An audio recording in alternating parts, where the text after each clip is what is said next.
దోపిడీ దొంగలు రెచ్చిపోతున్నారు. ఇళ్లలోకి చొరబడి దాడులు చేసే దోచుకెళ్తున్నారు. సికింద్రాబాద్లో దోపిడీ దొంగలు బేభత్సం సృష్టించిన దృశ్యాలు చూస్తున్నాం. ఆర్మీ కల్నల్ సయ్యర్ ఇంట్లోకి చొరబడి ఆయన కుమారుణ్ణి తాళ్లతో కట్టేశారు. అనంతరం ఇళ్లలోని బంగారాన్ని దోచుకు వెళ్ళిపోయారు.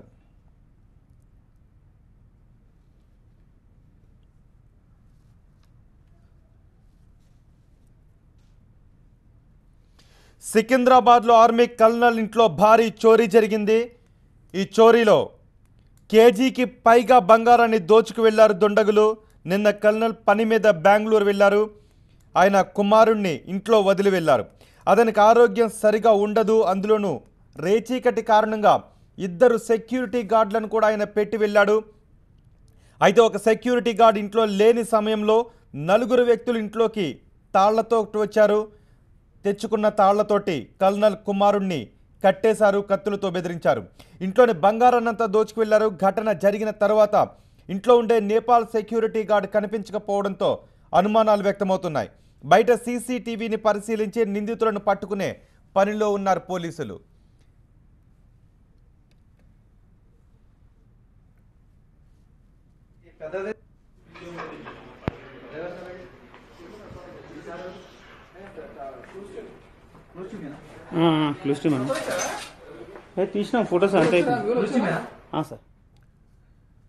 దోపిడీ దొంగలు రెచ్చిపోతున్నారు.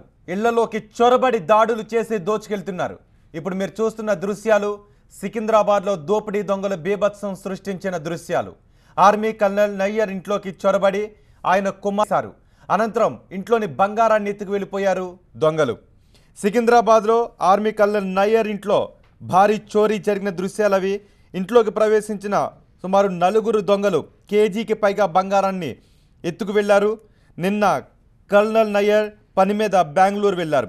వెళ్తూ తన కుమారుడిని ఇంట్లో వదిలి వెళ్లారు. అయితే తన కుమారుడికి ఆరోగ్యం సరిగా ఉండదు. అందులోనూ అతను రేచీకట్టి కారణంగా బాధపడుతున్నారు, రేచీకటితో. దీంతో ఇద్దరు సెక్యూరిటీ గార్డులను ఇంట్లో పెట్టి వెళ్లారు కల్నల్. అయితే ఒక సెక్యూరిటీ గార్డ్ లేని సమయంలో నలుగురు వ్యక్తులు ఇంట్లోకి ప్రవేశించారు. తాళ్లతో కట్టేశారు ఆయన కుమారుణ్ణి, కత్తులతో బెదిరించి ఇంట్లో బంగారాన్నంతా ఎత్తుకు వెళ్లారు. ఘటన జరిగిన తరువాత ఇంట్లో ఉండే నేపాల్ సెక్యూరిటీ గార్డ్ కనిపించకపోవడంతో పలు అనుమానాలు కూడా వ్యక్తమవుతున్నాయి. బయట సీసీటీవీ ఫుటేజ్ను పరిశీలించి నిందితులను పట్టుకునే పనిలో ఉన్నారు పోలీసులు. లోపలికి ప్రవేశించి వస్తువులన్నీ చిందరవందరగా పడేశారు. లోపల కల్నల్ నయ్యర్ కుమారుడు ఒక్కడే ఉన్నారు. మొత్తం ఇంట్లో ఎవరూ లేరు అనే విషయాన్ని పరిశీలించే దొంగలు ఈ పనికి పాల్పడి ఉండుండొచ్చు. ఇంట్లో కుమారుడు ఒక్కడే ఉన్నాడు. సో కుమారుడు రేచీకటితో బాధపడుతున్నాడనే విషయాలను బహుశా దొంగలు తెలుసుకుని ఉండుండొచ్చు. లేకపోతే కల్నల్ ఇంట్లోకి అంత ధైర్యంగా ప్రవేశించే సాహసం చేశారు అంటే ఎవరో ఉప్పందించుంటారో అనే అనుమానాలు కూడా వ్యక్తమవుతున్నాయి.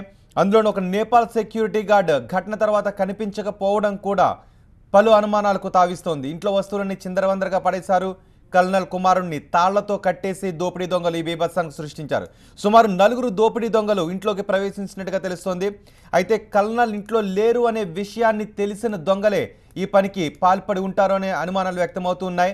సో పక్కా స్కెచ్ ప్రకారమే ముందస్తు సమాచారాన్ని సేకరించిన తర్వాత ఈ దోపిడీకి పాల్పడి ఉండొచ్చు అని పోలీసులు అనుమానిస్తున్నారు. అన్ని కోణాల్లోనూ దర్యాప్తు చేస్తున్నారు. ఈ చోరీపై మరింత సమాచారం మా ప్రతినిధి చైతన్య అందిస్తారు. చైతన్య, సిటీలో ఎక్కడికక్కడ దొంగలు ఉన్నారు జాగ్రత్త అని బోర్డులు పెట్టాల్సిన అవసరం కనిపిస్తోంది. ఎప్పటికప్పుడు ప్రతిరోజు కూడా మనకి ఈ చోరీల సంఖ్య పెరుగుతూనే ఉంది. హైదరాబాద్ సిటీలో ముఖ్యంగా భార్యాభర్తలు ఇద్దరు కూడా ఆఫీస్కి వెళ్లే పరిస్థితి ఉంటుంది కాబట్టి ఇంట్లో ఎవరు ఉండని పరిస్థితి ఉంది కాబట్టి ఈ మధ్య కాలంలో చోరీలు ఎక్కువగా కనిపిస్తున్నాయి. సికింద్రాబాద్ లో కూడా అలాంటి సంఘటన నిన్న రాత్రి జరిగింది. సికింద్రాబాద్ లో ఆర్మీ కర్నల్ నయ్యర్ ఇంట్లో భారీ చోరీ జరిగింది. దాదాపు కేజీకి పైగా బంగారాన్ని ఎత్తుకెళ్లారు. కర్నల్ నయ్యర్ నిన్న తన వ్యక్తిగత పని మీద బెంగళూరు వెళ్లారు. అక్కడ అయితే తన ఇంట్లో తన కుమారుడిని వదిలిపెట్టి వెళ్లారు. కుమారుడికి ఆరోగ్య పరిస్థితి కూడా అంతగా బాగా, కొంతమంది సెక్యూరిటీ గార్డ్స్ కూడా ఇంట్లో తనకు సెక్యూరిటీగా పెట్టి వెళ్లారు.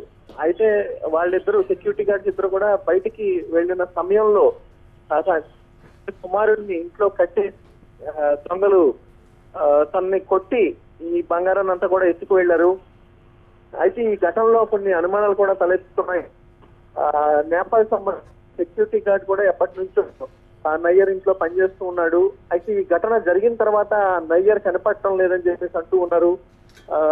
కార్ఖానా పిఎస్ లో కేసు నమోదైంది. ఇంట్లోనూ బయట చుట్టుపక్కల ఉండి కెమెరాల ఫుటేజ్ ఆధారంగా పోలీసులు దర్యాప్తు ప్రారంభించారు. ఈ ఘటనకు పాల్పడిన ఎవరైతే దొంగ ఉంటారో వాళ్ళ పోలీసులు చెప్తున్నారు. Thank you Chaitanya.